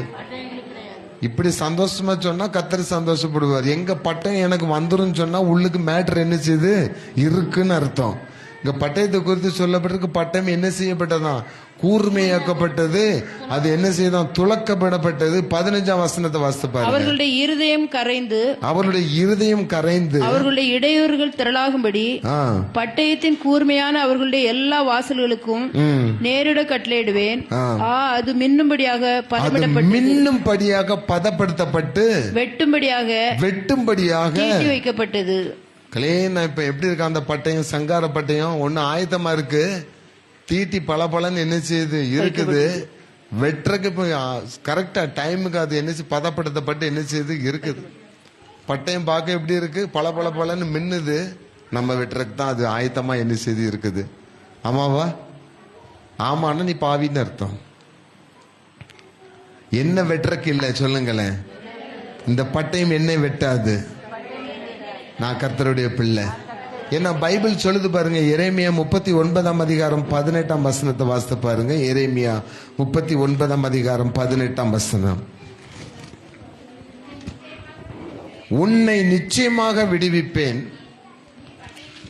நீ பட்டயத்துக்கு இரையாவதில்லை, நீ என்னை நம்பினபடியினால் உன் பிராணனை உனக்கு கிடைத்த கொள்ளை பொருளாக தருகிறேன். நீ என்னை நம்பினபடியினால். இப்ப யாரெல்லாம் கர்த்தர் மேல நம்பிக்கையா இருக்கிறீங்க? வலது கையை வைத்துங்க, நான் கர்த்தர் மேல் நம்பிக்கையா இருக்கிறேன். கர்த்தர் நம்பிக்கை வலது கையை வைத்தினவங்க ஒருத்தர் மேலையும் தீங்குங்கிற பட்டயம் வராது. ஹல்லேலூயா. அந்த தீமையே உங்களுக்கு என்ன செய்யாது? வராது. அழகா சொல்லுது, நீ என்னை நம்பினபடினால் பட்டயம் உன்மேல் வரப்போவதில்லை. அப்ப மின்னி தொலைக்கப்பட்ட ஆயத்தமா இருக்கிற பட்டயம் உன் மேல என்ன செய்யாது? வராது. பட்டயம் நீட்டப்படும் போது ஆண்டவர் சொல்வார், பட்டயத்தின் அகத்து அது என்னுடைய பிள்ளை, என் மீது நம்பிக்கையா இருக்கிற பிள்ளைன்னு சொல்லி பட்டயம் வேறு இடத்திற்கு மாற்றப்படும். அப்போ நீங்க கர்த்தரை நம்பினால் உங்கள் உயிர் காப்பாற்றப்படும். ஹல்லேலூயா. நீங்கள் பிள்ளைகள் கர்த்தரை நம்பினால் பிள்ளைகளுடைய உயிர் காப்பாற்றப்படும். உங்கள் குடும்பமே கர்த்தரை நம்பினால் குடும்பமே கர்த்தரால் காப்பாற்றப்படும். பட்டயம் உங்கள் குடும்பத்தின் மீது வருவதில்லை. அதான் வாதைவன் கூடாரத்தை அணுகாது, பொல்லாப்புவனுக்கு நேரிடாது அப்படின்னு பைபிள் சொல்றாரு. அப்போ கடைசியா பாருங்க, எசேக்கியேல் தீர்க்கதரிசியின் புஸ்தகம். நம்ம என்ன செய்யணும்? இந்த பட்டயம் என் மேல வரக்கூடாது, என் குடும்பத்துக்கு மேல வரக்கூடாது, என் பிள்ளைகள் மேல வரக்கூடாது, என் வேலையில வரக்கூடாது, என் பிசினஸ்ல வரக்கூடாது, நான் பரலோக ராஜ்யத்துக்கு போற வரைக்கும் அந்த துன்மார்க்கத்தின் பட்டயம், என்ன அழிக்கிற பட்டயம் என் மேல வரக்கூடாது அப்படின்னா உடனே நம்ம மனம் திரும்பி ரட்சிக்கப்பட்டு ஞானஸ்நானம் எடுத்து அபிஷேகத்தால் நிரம்பி, ரைட், அது ஒரு குவாலிஃபிகேஷன், கண்டிப்பா அது எடுத்து ஆகணும். ஆனா அந்த பட்டயம் என் மேல வராம இருக்குன்னா நீ என்ன பண்ணணும்? What can I to Jesus? நான் என்ன பண்ணணும் ஆண்டவரே? அழகா பைபிள் சொல்லுகிறது. எசேக்கியேல் 38ஆம் அதிகாரம் 7ஆம் வசனத்தை எடுத்து வாசித்து பாருங்க. நீ ஆயத்தப்படு, நீ ஆயத்தப்படு, உன்னுடனே கூடின உன் எல்லா கூட்டத்தையும் ஆயத்தப்படுத்து, உன் எல்லா கூட்டத்தையும் ஆயத்தப்படுத்து. ஹல்லேலூயா. சத்தமா சொல்லுங்க. ஹல்லேலூயா. 2 ஷெட்யூல். நீ முதல்ல என்ன செய்யி? ஆயத்தப்படு. பட்டயம் உன்னை தாக்காதபடி, பட்டயம் உன்னை அறுத்து விடாதபடி, பட்டயம் உன்னை வெட்டாதபடி நீ ஜபிக்கிறதுல உறுதியாயிரு, வேத வாசிப்புல உறுதியாயிரு, நீ பாவம் செய்யாதபடி ஜாக்கிரதையாயிரு. விசுவாசம் நமக்கு வேணும். எல்லாத்த காட்டிலும் கர்த்தர் மீது நீ எப்படி இருக்கணும்? நம்பிக்கையா இருக்கணும். கர்த்தர் மேல் நம்பிக்கையா வைத்து கர்த்தரையே தன்னுடைய நம்பிக்கையா கொண்டிருக்கிற ஜனம் எப்படிப்பட்டதா? பாக்கியம் உள்ளதுன்னு சொல்லப்பட்டிருக்கு. அவங்க எப்படி இருப்பாங்களா? பஞ்ச காலத்திலே நீர் ஓடுகிற வாய்க்கால்களை நோக்கி தங்களுடைய வேர்களை பரவ விட்டு பஞ்ச காலத்திலும் பசுமை மாறாமல் தப்பாமல் கனி கொடுக்கிறவர்களா இருப்பார்கள். ஹல்லேலூயா. அதுதான் நம்பிக்கை. கர்த்தரை நம்பி இருக்கிற பிள்ளைகளுக்கு ஒரு நாளும் ஒரு சேதமும் என்ன செய்யாது? வராது. எங்க வாழ்க்கையை, எங்க குடும்பத்து வாழ்க்கையை நாங்க எந்த மனுஷனை நம்பி இருக்கல. உண்மையில சொல்றேன், எந்த காணிக்கை எங்களுக்கு வரும் நாங்க நம்பி இருக்கிற கிடையாது. நான் போற இடத்துல அவ்வளவு வரும் இவ்வளவு வரும் கெஸ் பண்ணி எல்லாம் போறது கிடையாது. ஒரே நம்பிக்கை கர்த்தர் தான். என்னை போக்கிலும் வரத்திலும் பாதுகாக்கிறவர், என்னை வழி நடத்துகிறவர், எங்கள் தேவைகளை சந்திக்கிறவர். ஒரு நாளும் நம்மளை பட்டினி போட மாட்டாரு. எல்லா நாளும் எல்லா காரியத்தையும் சரி எனக்கு செய்து முடிப்பாரு. எந்த வியாதி வந்தாலும் அந்த பட்டயம் என்ன செய்யாது? உருவி போகாது. மரியாதை குறித்து சொல்லப்பட்டு ஒரு பட்டயம் உன்னை என்ன செய்ய போகும்? உருவி போகும். பாடுகளை குறித்து சொல்லப்பட்டிருக்கு. ஆனா மரியாதை பாடுகள் சாகல. கடைசி வரைக்கும் இயேசு கிறிஸ்துக்கு சீடரா இருந்துதான் மரியாதை என்ன செய்தாங்க? மரித்தாங்கன்னு பைபிள் சொல்லுது. அப்ப எந்த பட்டயம் என்ன உருகி போவதற்கு படுத்துறதுக்கு வந்தாலும் அது இருபுறம் கருக்குள்ள பட்டயமாகி இன்னொரு பட்டயம் எனக்குள்ள இருக்குமானால் அந்த பட்டயத்தை இந்த பட்டயம் முறியடிக்கும். அல்லேலூயா. சத்துரு கையில் இருக்கிற கோலியாத் பட்டயத்தை தாவீதை கொல்றதுக்கு சவுல் பட்டயத்தை தான் அடிக்கடி என்ன செஞ்சான், யூஸ் பண்ணான். ஆனா சவுலுடைய கடைசி காலம் நீங்க 1 சாமுவேல் 31:4 வாசித்து பாத்தீங்கன்னா அந்த பட்டயத்தை நட்டு அதன் மேலே விழுந்து நாண்டு கொண்டு அது மேல விழுந்து என்ன செஞ்சுட்டான், தற்கொலை பண்ணிக்கிட்டான். அப்போ எந்த பட்டயம் உங்களுக்கு எதிரா வருதோ அந்த பட்டயத்தை எடுக்கிற அந்த பட்டயத்தினால என்ன செஞ்சிருவானே தவிர, செத்து போவானே தவிர அந்த பட்டயம் உங்களை என்ன செய்யாது, தாக்காது, உங்களை ஊடுருவி வராதுன்னு பைபிள் சொல்லுது. அப்படின்னா தாவீதை போல நீங்கள் கர்த்தருடைய இருதயத்திற்கு ஏற்றமானவனா இருக்கணும். தாவீதை போல கர்த்தருக்கு பிரியமானவனா இருக்கணும். தாவீதை போல துதிக்கிறவங்களா என்ன செய்யணும், இருக்கணும். தாவீதை போல எல்லா காரியத்துக்கும் கர்த்தரை நோக்கி பார்க்கிற தேவனே என்னை காப்பாற்றும், யாரை நம்பி இருக்கிறேன், உண்மையே நம்பி இருக்கிறேன். சங்கீதம் 16:1 சொல்லுது. அப்ப எல்லா காரியத்துக்கும் நான் கர்த்தரை நம்பிட்டு இருக்கேன், கர்த்தரை நம்பிட்டு இருக்கேன், கர்த்தரை நம்பிட்டு இருக்கேன். அவரே என் நம்பிக்கை, நான் நம்புகிறது அவராலே வரும். இன்னைக்கு நீங்க நம்பி இருக்கிற காரியம் எங்க இருந்து வரணும்? பாஸ்டர் இருந்தா, ஏலிம் ஜெப வீட்டுல இருந்தா, சர்ச்சில் இருந்தா இல்ல. நீங்க சர்ச்சுக்கு போனாலும் எங்க இருந்தா வரணும், கர்த்தர் இருந்தா வந்தாலும். இந்த மோகனங்கள்ட்ட வந்து ஜோம் பண்ணாலும் எங்க இருந்து தான் வரணும், கர்த்தர் இடத்துல இருந்தா வரணும். ஏலிம் ஜெப வீட்டுல முழங்கால் போட்டாலும் எங்க இருந்து வரணும், கர்த்தர் இடத்துல இருந்தா வரணும். ரட்சிப்பு எங்க யாருக்குரியது, கர்த்தருக்கு. அது கர்த்தராலே தான் என்ன செய்யும், வரும் சொல்லப்படுது. ஏன்னா பைபிள்ல அவர் உங்களுடைய இருதயத்தின் மன விருப்பத்தை எல்லாம் படி உனக்கு என்ன செய்வார், தந்தருள்வார், நிறைவேற்றுவார். அவர் தான் இயேசு. அல்லேலூயா. அப்போ அவர் சொல்றாரு, நீ முதல்ல என்ன செய்ய, ஆயத்தப்படு. மனைவி நீ ஒன்னு என்ன செய்ய, ஆயத்தப்படுத்து. கணவனே நீ ஒன்னு என்ன செய்ய, ஆயத்தப்படுத்து. பிள்ளைகளை நீங்க உங்களை என்ன செய்யுங்க, கர்த்தருக்கென்று ஆயத்தப்படுத்திட்டு மற்றவங்களை நீ என்ன செய்ய, ஆயத்தப்படுத்து. இன்னும் உன்னிடத்தில் அன்பு கூறுவதை போல பிறனிடத்திலும் அன்பு கூறுவாயாக. எதுக்கு நாங்க ஊழியத்துக்கு போறோம், எதுக்கு சுவிசேஷ ஊழியத்துக்கு போறோம், எதுக்கு மலை மேலாம் ஏறி ஊழியம் செஞ்சுட்டு வரோம், அடி வாங்கிட்டு வரோம்? நான் பாவத்துல வாழ்ந்தவன், பாவத்திலே ஜீவித்தவன், மரணத்திற்கு உரியவன். என்னைக்கோ நான் செத்துருக்கணும், வேலூர்லயே நான் செத்துருக்கணும். ஆனா இன்னைக்கு வரைக்கும் நான் இப்படி நிக்கிறதுக்கு காரணமே என் பிள்ளைகள் எல்லாம் பண்ண ஜெபம், என் மனைவி பண்ண ஜெபம். அவங்க ஆயத்தமா இருந்தாங்க, என்ன செஞ்சுட்டாங்க, ஆயத்தப்படுத்திட்டாங்க. இப்ப நான் மத்தவங்களை என்ன செய்யணும், இதே மாதிரி பாதிக்கப்பட்டவங்களை என்ன செய்யணும், ஆயத்தப்படுத்தணும். அதுதான் அன்பு. இன்னொரு நான் எப்படி வாழ்ந்தனோ இதே மாதிரி வாழ்க்கையில இருந்து ஒருத்தனை என்ன செய்யக்கூடாது, சாகக்கூடாது. குடிச்சு எவனை என்ன செய்யக்கூடாது, சாகக்கூடாது. அவனை நீ என்ன செய்யணும், மனமாற்றத்துக்குள்ள கொண்டு வரணும். இப்படி நீ யாரெல்லாம் நீ ஆயத்தப்படுத்திட்டு மற்றவங்களை யாரெல்லாம் ஆயத்தப்படுத்துறாங்களோ அவங்க மேல பட்டயம் வராது. அல்லேலூயா. ஏன்னா நீங்க யாருடைய வேலை செய்றீங்க, கர்த்தருடைய வேலை செய்யறனால கர்த்தரின் பட்டயம் கிதியோனினுடைய பட்டயம், கிதியோனின் பட்டயம் கர்த்தரின் பட்டயம். உங்களுக்கு எதிராக ஒரு காரியம் என்ன செய்யாதான், வாய்க்காதான். நீங்க அப்படி இருக்கும் பொழுது ஆண்டவர் உங்களை எப்படி ஆசீர்வதிப்பார்னா, எசேக்கியேல் 36 36 37 நாம் வாசித்து ஜெபிக்கும். கர்த்தராகிய நான் நிர்மூலமானவைகளை கட்டுகிறேன் என்றும், நிர்மூலமானவைகளை கட்டுகிறேன் என்றும், பாழானதை பயிர் நிலமாக்குகிறேன் என்றும், பாழானதை பயிர் நிலமாக்குகிறேன் என்றும், அப்பொழுது உங்களை சுற்றிலும் உள்ள மீதியான ஜாதிகள் அறிந்து கொள்வார்கள். கர்த்தராகிய நான் இதை சொன்னேன், இதை செய்வேன். கர்த்தராகிய நான் இதை சொன்னேன், இதை செய்வேன், இதை செய்வேன். கர்த்தராகிய ஆண்டவர் சொல்லுகிறது என்னவென்றால், இஸ்ரவேல் வம்சத்தாருக்காக நான் இதை அனுக்கிரகம் செய்யும்படி அவர்கள் என்னிடத்தில் விண்ணப்பம் பண்ண வேண்டும். போதும். அவர் சொல்றாரு, நீ ஆயத்தப்படு. முதல்ல நீ கரெக்ட் ஆயிரு. உன் கண்ணிலுக்கு உத்தரத்தை பாராமல் பிறன் கண்ணிலுக்கு உத்தரத்தை நீ பார்க்காத. ஒன்னு உன் கண்ணை நீ என்ன பண்ணிக்கோ, சரி பண்ணிக்கோ. அதுக்கு பிறகு அடுத்தவன் கண்ணுக்கு நீ ஆலோசனை சொல்லு. நீ இப்படி ஆயத்தப்படுத்திட்டு மற்றவங்களையும் ஆயத்தப்படுத்தும் போது ஆண்டவர் சொல்றாரு, உன் நிர்மூலமான வாழ்க்கை அவர் கட்டப் போகிறார். அல்லேலூயா. நிர்மூலமானது மீண்டும் கட்டப்படும். பாலானது என்ன செய்யுமா, பயிராகும். உன் நிலம் பாலாதான் இருக்கு. இன்னைக்கு உனக்கு குழந்தை இல்ல, 10 வருஷமா குழந்தை இல்ல, 20 வருஷமா குழந்தை இல்ல, குழந்தை இல்லாத நிறைய பேர் இருக்கிறாங்க. அவங்களுக்காக நீ ஜெபம் பண்ணு. உன் பாலான கற்பப்பை பயிர் நிலமாக மாறும். அல்லேலூயா. எத்தனையோ பேர் வியாதியஸ்தரா கிடக்குறாங்க. ஹாஸ்பிட்டல்ல மட்டும் இல்ல, ஹாஸ்பிட்டல்ல பார்க்க முடியாம வீடுகளே நிறைய பேர் கவனிப்பாரட்டு இருக்காங்க. அப்படிப்பட்டவங்களுக்காக நீ என்ன செய், ஜெபம் பண்ணு. உன் வியாதி படுக்கையை ஆண்டவர் என்ன செய்வார், மாற்றி விடுவார். உன் வாழ்க்கை நிர்மலம் ஆகி போச்சுமா, என் வாழ்க்கையில குறைஞ்ச வயசுல நான் எல்லாத்தையும் இழந்துட்டேன், இழந்துட்டேன், இழக்க கூடாததெல்லாம் இழந்துட்டேன். நீ அப்படிப்பட்ட மக்களுக்காக, இழந்திருக்கிற மக்களுக்காக என்ன செய்? ஜெபம்னா நிர்மூலமான உன் வாழ்க்கையை ஆண்டவர் என்ன செய்வாராம்? கட்டுவார். எப்படியாவது என்ன செய்வார்? கட்டுவார். இன்னொருத்தன் பிசினஸ்ல தோல்வி அடைஞ்சிட்டான், ஐயோ பாவம் அப்படின்னு நிக்காம, என் பிசினஸும் அப்படிதான் என்ன செய்ய, உனக்காவது 10,000 நஷ்டம், எனக்கு 50,000 ரூபாய் மாசம் நஷ்டம் ஆகுதுன்னு சொல்லாம, அந்த 10,000 ரூபாய் நஷ்டப்பட்டவனுக்காக நீ முழங்கால் போட்டு ஜெபம் பண்ணு. 50,000 ரூபாய் நஷ்டமா இருக்கிற உன்னுடைய பிசினஸ் 5 லட்சம் ரூபாய் லாபம் கிடைக்கிற மாதிரி ஆண்டவர் மாற்றுவார். ஹல்லேலூயா. இதுதாங்க வாழ்க்கை, இதுதான் கிறிஸ்தவ வாழ்க்கை. மற்றவங்களுக்காக, சிறுமைப்பட்டவர்களுக்காக நம்ம முழங்கால் படியிட்டாச்சுன்னா அந்த முழங்காலுக்கு ஒரு பதில் உண்டு. அந்த முழங்கால் யுத்தத்துக்கு ஒரு பதில் உண்டு. அந்த முழங்காலினுடைய யுத்தத்தினுடைய அந்த ஜெபத்தினுடைய ரிசல்ட் என்ன தெரியுமா? ஜெயமே, ஜெயமே, ஜெயமே. அந்த ஜெயத்தை பெற்றுக்கொள்ளும்படி நாம் எழுந்திருந்து ஜெபிக்க போகிறோம். வசனம் சொல்லபடி இதற்காக நீங்கள் என்ன செய்யணுமா? விண்ணப்பம் செய்ய வேண்டும். அப்பொழுது மந்தையை பெருக பண்ணுவதை போல மனிதரை நான் உங்களில் பெருக பண்ணுவேன். ஆண்டவர் சொல்ல பெருக்கத்தின் ஆசீர்வாதத்தை கர்த்தர் நமக்கு கொடுக்கும்படியாக நாம் எழுந்திருந்து ஜெபிக்க போகிறோம்.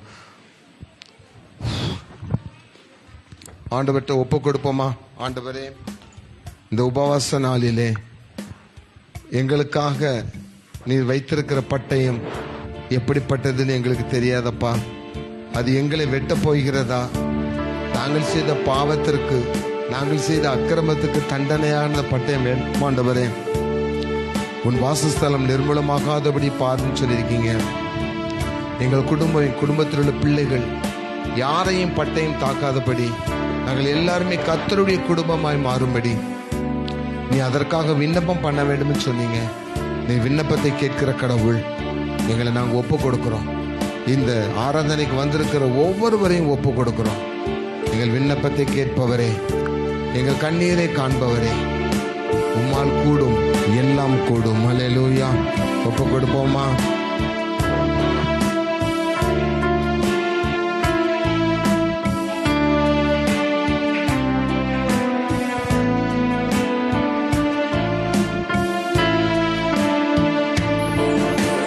விண்ணப்பத்தை கேட்பவரே,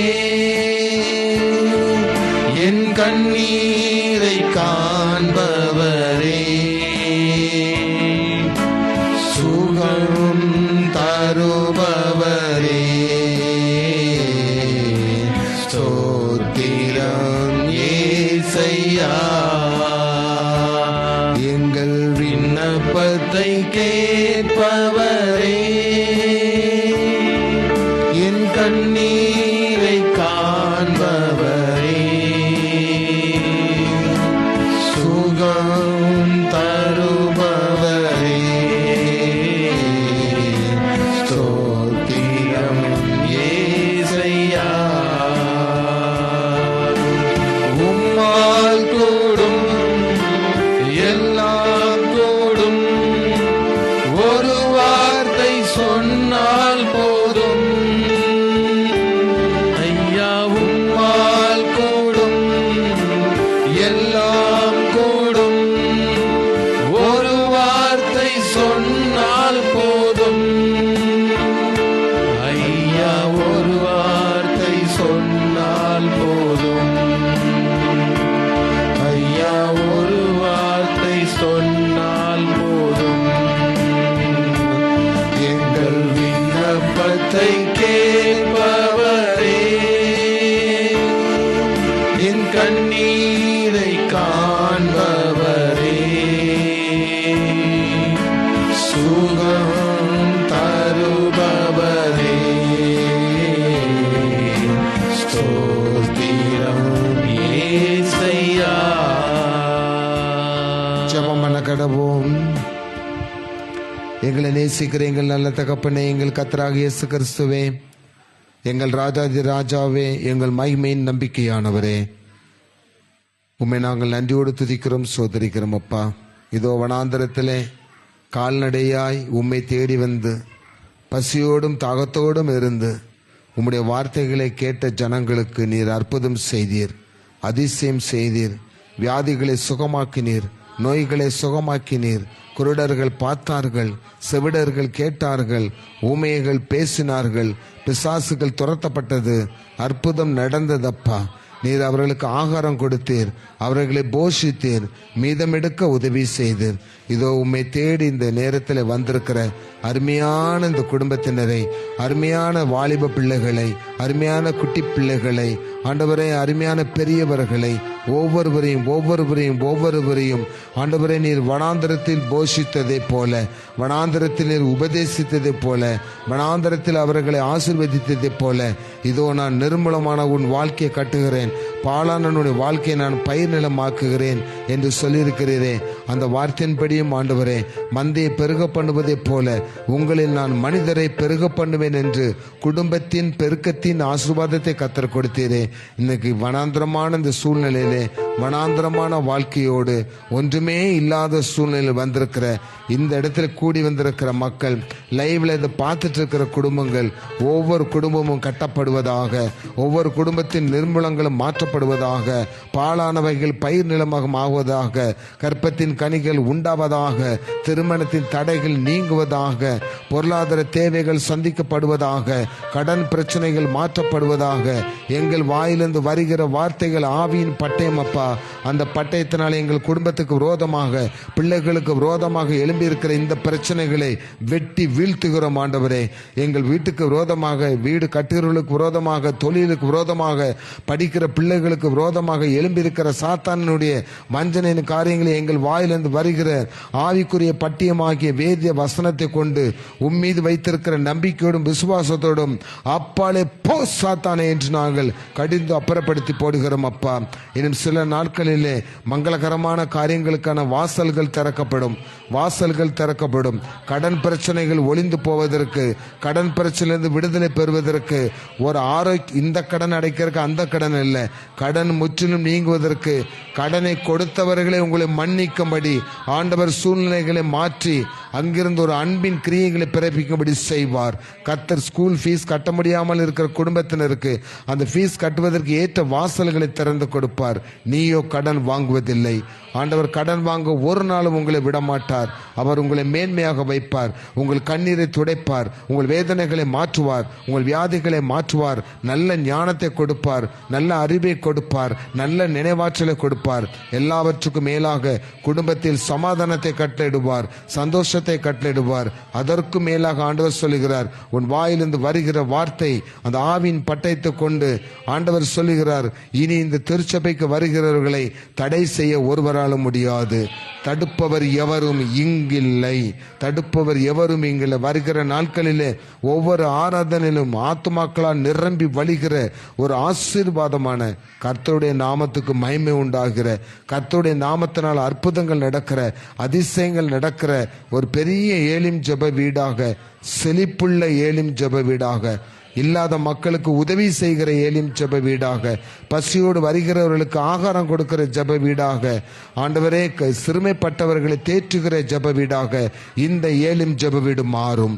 கர்த்தர் அதை மாற்றுகிறவர், கர்த்தர் நமக்காக அதை செய்து முடிப்பார்.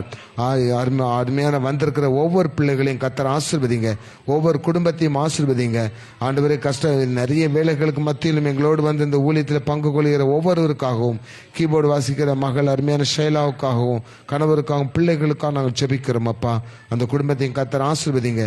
ஜெப ஊழியத்தில் எங்களோடு ஒவ்வொரு நாளும் கலந்து கொள்கிற குடும்பங்களை கர்த்தர் ஆசீர்வதிங்க. எங்களோடு ஊழியத்தில் ஜெபித்து இந்த ஊழியத்தை தாங்குகிற காணிக்கைகளினாலும், பொருளினாலும், மற்ற அன்பினாலும், ஆதரவினாலும் எங்களை தாங்குகிற ஒவ்வொரு குடும்பத்தையும் கர்த்தர் ஆசீர்வதிங்க. அவர்களை மந்தையை பெருக பண்ணுவதை போல பெருக பண்ணுவீராக.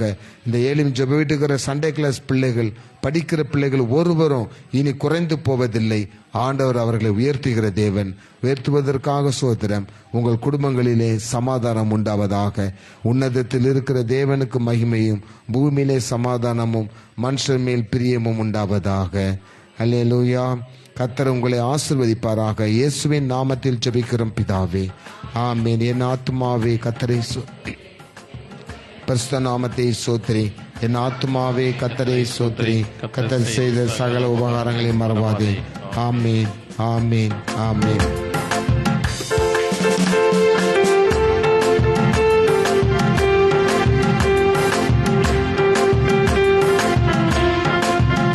உன்னை வாளாக்காமல் இயேசு தலையாக்குவார், உன்னை மேலாக்காமல் இயேசு இயேசு மேலாக்குவார்.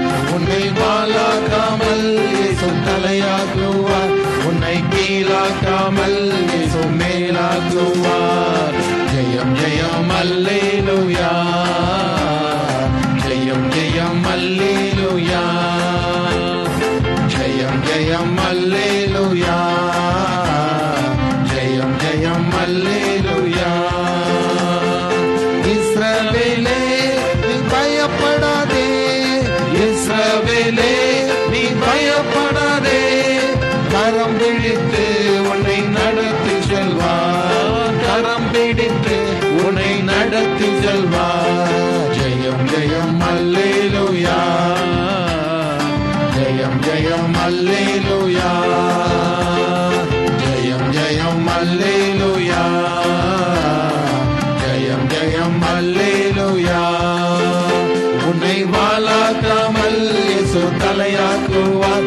உன்னை கீழாக்காமல் இயேசு மேலாக்குவார். உன்னை வாளாக்காமல் இயேசு தலையாக்குவார்.